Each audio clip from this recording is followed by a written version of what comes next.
বুঝে। আর আপনি মাজারে 500 টাকা দিলেন মানে এই ভণ্ড মুশরিক খানকার পাগড়িওয়ালা টুপিওয়ালা তেলাদেরকে আপনি গাঁজা খাওয়ার ব্যবস্থা করে দিলেন।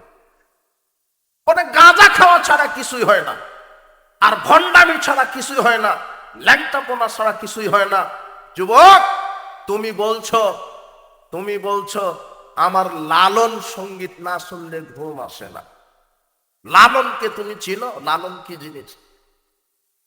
ওর কোনো পরিচয় নেই, সে ধর্মে কি, ওর কাছে কোনো ধর্ম নির্দিষ্ট কোনো ধর্ম সঠিক নয়। ও বিশ্বাস করে সব ধর্মই আল্লাহর পক্ষ থেকে আসছে। যেমন 18 পীর ফতোয়া মাইরে দিছে শুধু মুসলিমরা জান্নাতে যাবে না, যে যার ধর্ম পালন করবে সেটা নিয়ে জান্নাতে যাবে, ইমান থাক আর না থাক। এই জন্য হিন্দুরাও গরু মানত করতে যায়।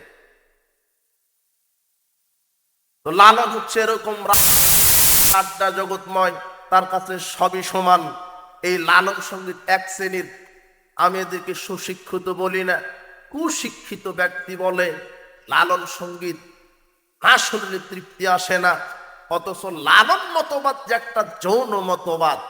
লালন, তাদের তান্ত্রিক শাস্ত্রে একটা শব্দ আছে লতা সিদ্ধি, মানে নারীর যৌনাঙ্গ।